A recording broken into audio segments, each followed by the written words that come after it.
তোরা আমরা বন্ধুরা তোমরা কেমন আছো অবশ্যই কিন্তু কমেন্টে জানাতে পারো। তোমরা যদি চাও ছোটবেলায় ফিরে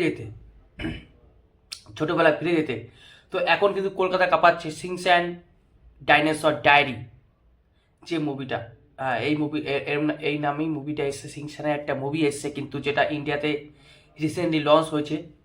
তো এখন মানে রিলিজ হয়েছে কলকাতা জুড়ে, কিন্তু বিশাল বড় একটা কিন্তু হইচই হয়ে গেছে Shinchan and dinosaur your diary. তো তোমরা চলে যেতে পারো, কারণ 80 থেকে 8 সবাই কিন্তু এই মুভিটা দেখতে যাচ্ছে। আমাদের কাছে যেটুকু খবর আসছে মুভিটা ভালো হয়েছে বলে যাচ্ছে। মুভিটার বেশ কিছু কাহিনী আছে, যেমন বিজ্ঞানের ব্যবহার অপব্যবহার, তারপরে নামটা শুনে বুঝতে পারছো যে ডাইনোসর রয়েছে, তাহলে সেখানে কিছু অবশ্যই আছে ডাইনোসর এবং মানুষ একসঙ্গে কি বসবাস করতে পারে কিনা সে একটা ব্যাপার আছে। আমি এখনও দেখিনি, তো তোমরা চলে যেতে পারো যারা টিভিতে আর কি সিনচ্যানের ভক্ত, যারা সিরিয়াল মিরিয়াল দেখো, সিনচ্যানের কার্টুন দেখো, তারা চলে যেতে পারো, তোমাদের খুব ভালো লাগবে। তো আমার যেটুকু বলা দরকার আমি বলে দিলাম, যে কলকাতা কাঁপাচ্ছে কিন্তু এখন সিনচ্যান। তো চলে যাও, দেখে আসো। এরপরে যে প্রশ্নটা হলো, জিতটা কি মানে পরবর্তী মিঠুন দা হচ্ছে, জিতটা কি পরবর্তী মিঠুন চক্রবর্তী হচ্ছে? হতে পারে কিন্তু বন্ধুরা, কারণ মিঠুন চক্রবর্তী একসময় বাংলা মুভি করতে করতে যেভাবে বলিউডে চলে যায়, সেরকমই জিদ্দাও কিন্তু ভাই বাংলা মুভি করতে করতে বলিউডে চলে যাচ্ছে। তোমার রিসেন্টলি খবর পেয়েছো যে ভাই বোম্বে তিনি কিন্তু একটা ফ্ল্যাট কিনেছেন এবং সেখানে রীতিমতো তিনি একদম সপরিবারে তিনি চলে যাবেন এবং তিনি বেশিরভাগ সময় হিন্দি বই করবে। এবার কথা হচ্ছে তাহলে কি তিনি কি বাংলা বই করবে না? হয়তো সেইভাবে বাংলা বই করবেন না। আর তিনি যদি বাংলা বই না করে, এই বাংলা বইয়ের উপর কতটা তার প্রভাব পড়বে? দেখো, বাংলা বইয়ের যদি আমি এখন একটু আলোচনা করি, বাংলা যে মুভি ইন্ডাস্ট্রি আছে সেই মুভি ইন্ডাস্ট্রিতে স্টার খুবই কম আছে। সুপারস্টার তো ছেড়েই দাও, কারণ সুপারস্টার দুইজন, দেব এবং জিদ্দা। তো জিদ্দা যদি সেখান থেকে বেরিয়ে যায়, দেবদার একার পক্ষে আমার মনে হয় না যে টানা সম্ভব হবে, কারণ দুটো প্লেয়ারই ছিল, দেবদার জিদ্দা। তো একটা প্লেয়ার যদি ভেঙে যায়, একটু একটু একটু তো ভাই নিচের দিকে ঝুঁকে যাবেই বাংলা ইন্ডাস্ট্রি, এবং বাংলা ইন্ডাস্ট্রির জন্য একটা বিরাট বড় একটা ক্ষতি হতে পারে। তো এখন তো ভবিষ্যৎ বলবে জিদ্দা কী করছে। তো জিদ্দা কিন্তু রীতিমতো ভাই হিন্দি বইয়ের কাজ করার সুযোগ পাচ্ছে বা পেতে চলেছে, ভবিষ্যতেও পাবে। সে পুরোপুরি কিন্তু হিন্দি বইয়ের জন্য সে চলে গেছে বোম্বাই। এবার বাংলা বই সে কতটা করবে সেটা তো পরেই বললাম। তো অবশ্যই সে যদি হিন্দি বই করে, সে কিন্তু এসেছিল এই হিন্দি বই করার জন্যই।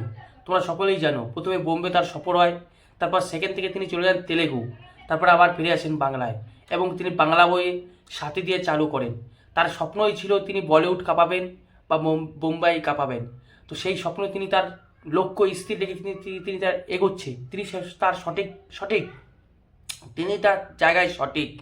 কিন্তু আমাদের বাঙালিদের কাছে একটু বেদনাদায়ক হতে পারে, কারণ বাংলা ইন্ডাস্ট্রি হয়তো একটু হলেও ঝুঁকে যেতে পারে, কিন্তু আর একদিকে খুশি হবে যে আমাদের বাংলা ইন্ডাস্ট্রি থেকে কেউ বেরিয়ে ভাই বলিউডে বই করবে, পুরোপুরি মিঠুন চক্রবর্তীর মতন।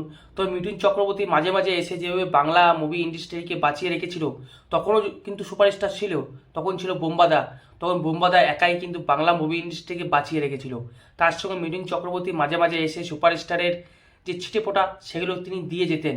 তিনি অনেকবার ইন্টারভিউতে বলেছেন যে কম খরচে বা কম টাকায় বেতন নিয়ে, পারিশ্রমিক নিয়ে তিনি বাংলা মুভি করেছেন। তো সেইখানে জিদ্দা কতটা কী করবে সে তো ভবিষ্যতই বলবে।